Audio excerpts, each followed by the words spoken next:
Hello everyone, my name is Nick Infernus and welcome back to another list video where today we'll be talking about the Transformers Studio Series 86 Dinobots.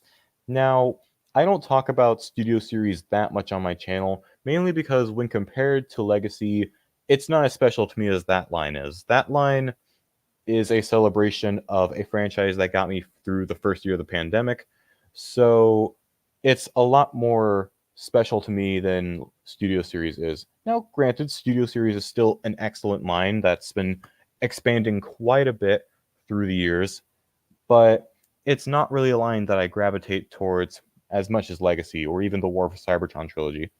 That being said, there are some groups of figures that I am willing to dedicate videos to every now and then, which I did with the Gamer Edition figures. I'll be doing an updated one later this year, and that'll probably be it for them.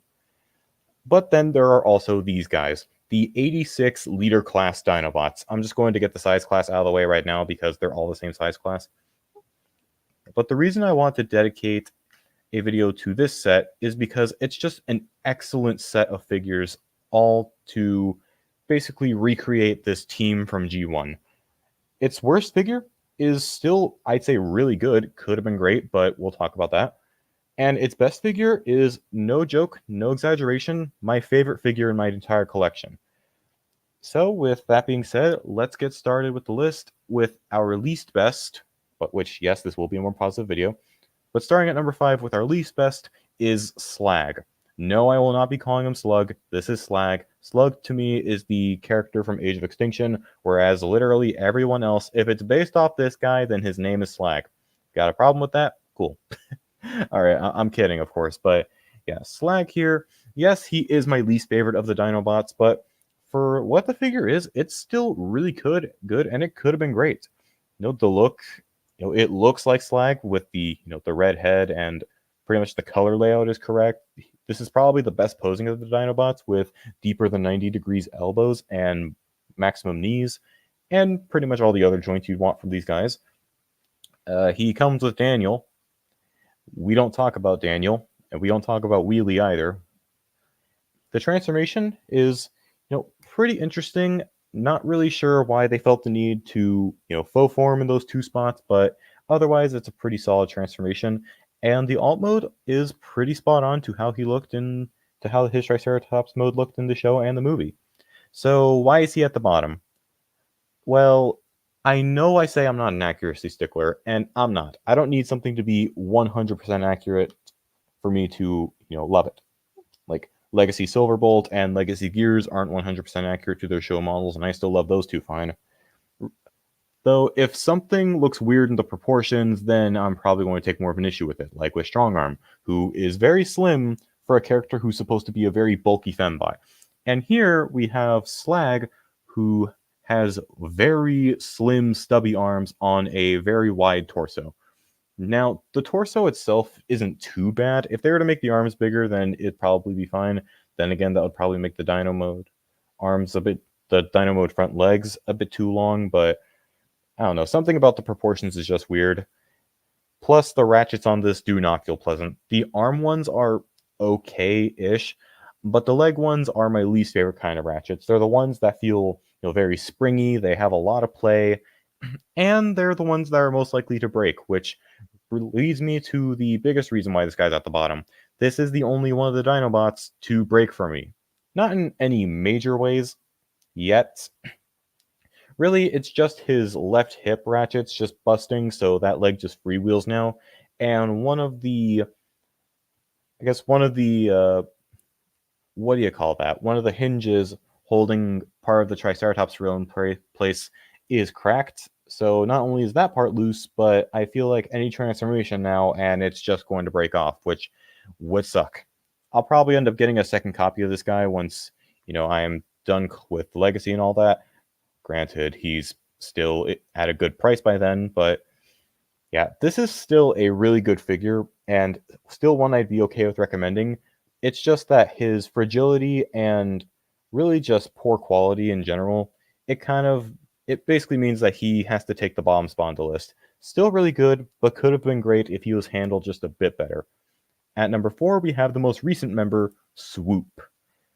So, as the last of the 86 Dinobots, Swoop definitely built up a lot of hype, and the reactions were pretty mixed. Some positive, some negative. I'm pretty positive. I still think this is a pretty great figure. Again, I'd say the only real big issue I have with this guy, well, not even a big issue, but one of the issues I have with this guy is that he does feel very wide in the chest. It's a lot more noticeable when having the actual figure in hand, but his chest is wider than it probably should be. The Legacy Evolution core figure definitely did a better job in that regard. But otherwise, the color layout's right. I really like his accessories that he comes with his own sword while also coming with Grimlock's sword. So, got to pawn that off to Grimlock. And aside from the torso, and aside from the chest being a bit too wide, I'd say the proportions are, still pretty good. He's smaller than the other Dinobots, but he still has that heft. So, I'm still fine with him being, a leader class, being the same price as the other four. And, he still fits in with the team pretty well, despite, all his issues. Posing is probably the third best of the team, where he has maximum knees and then otherwise just 90 degrees of elbow bend. You can make him look down quite a bit though, and his wings surprisingly don't get in the way of anything.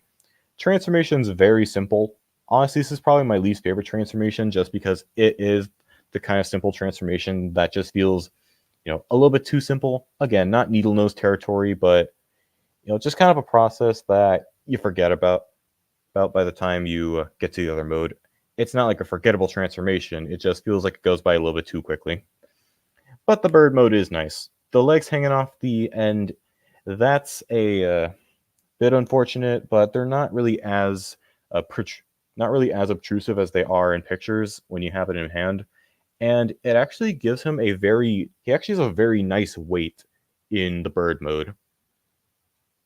So, as the last member, he was a great final addition, but there were definitely some spots where he could have been better. But he's still great. In third place, we have Sludge, probably the most infamous of the set for one major reason, his quality control. So, starting with, what's great about him, because this is still a great figure, regardless of how poor his quality is. It's a very accurate rendition of Sludge, which weird that it took until now to actually get one of these, where the proportions are good, the look is spot on. He has very good posing, probably I'd say maybe the weakest of the set, but still good, still pretty good with just 90 elbows and knees. Well, he has more than 90 elbows, but it's barely more than 90.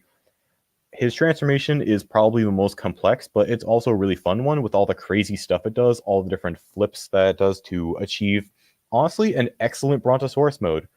So what puts him lower than the top two is, again, his quality control. This has the loosest ratchets of the whole set.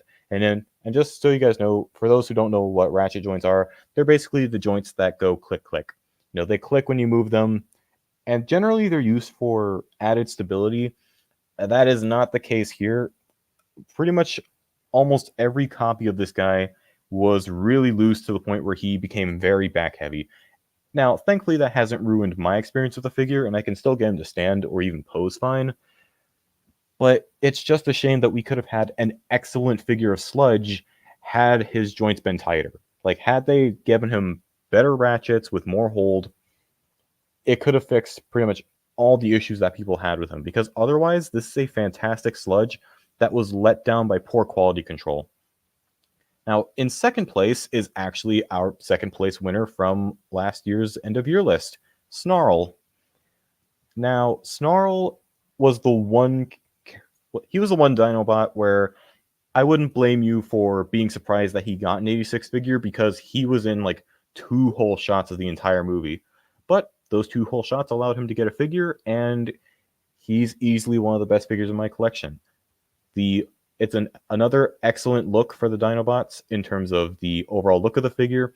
The head is definitely interesting, where it kind of just looks like Megatron slapped some cardboard on himself and called it a day. But at the same time, from what I've heard, this guy's head was never consistent at all, so I can understand it. And it's still a really nice looking head. He's the first of the Dinobots to come with his sword. Awesome. proportionally, he looks great, and he's also very clean. He has barely any kibble, with just the feet on the arms and then just the Spinosaurus tail. Posing is probably the third best of the group, where he can actually fake maximum elbows and then otherwise just has 90 degrees of bend at the knee. Also, he can extend at the waist, which is fun. Transformation is probably the second most complex. Second or third, I go back between him and Slag. And then the Stegosaurus mode is just another home run for the Dinobot Dino modes. I know I've just been saying this whole time that these are excellent figures, but that's just the reality of it. They're excellent figures. My only real problem with this guy is that his Stegosaurus tail can't articulate, which, given how this transforms, I can understand, but it would have been nice given how the box art looks. But yeah, there's a reason why this guy got second place in the 2023 end of year list, and it's pretty much the same reason why he's getting second place again this year. But how can you get anything other than that when your only other competition is my favorite figure of all time, 86 Grimlock? I love this thing so much, and it is such a shame that people are having such a hard time getting this right now because it is such a fantastic mold.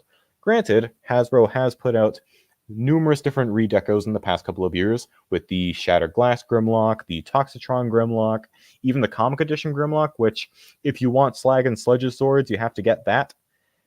Thanks, Hasbro. I really hope someone's willing to sell those on eBay for a decent price. Though thankfully Swoop comes with his and Grimlock's, and then Snarl comes with his own, so you can have 3 of the 5 Dinobots with their swords. But man, what can I say about this? This is easily the best Grimlock has looked, at least in the Generations line. You could make an argument for some of the third-party offerings, but as far as like mainline Generations or Chug Classics, Henkei, United, and Generations, that's what Chug stands for, teaching you Transformers lingo right there. But as far as a mainline Chug Grimlock goes, this is easily the best that he has ever looked. It's pretty much spot on, with the exception of the high amount of detail, which honestly I think amplifies him quite a lot. The only problem I have with his look is just the open holes on the wrists, which that's something that almost never bothers me. It's nice that people have made upgrade kits to hide those, but it's not really something that I take issue with. The posing, probably in the running for the worst posing figure of the group, but you can still get a lot of dynamic poses out of him. Transformation, at least for me, is the gold standard of simple but fun transformations. It does everything it needs to do while never being boring, and it results in just an excellent T-Rex mode. Are there figures that pose better? Yes. Are there figures that transform better? Also yes. Are there figures that are probably more accurate in robot mode and beast mode, alt mode, whatever you want to say? I'm struggling to say yes on that, but it's possible. But this is a figure that I'm more than happy to pick up and mess with whenever I get the chance. And honestly, it makes me really happy that they're reissuing him next year, because that means that anyone who wants him will finally get a chance to pick him up. And trust me, it is absolutely worth it.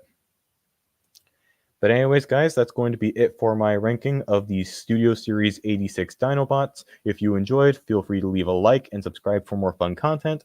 I'll see you guys in the next video. Take care, and Godspeed.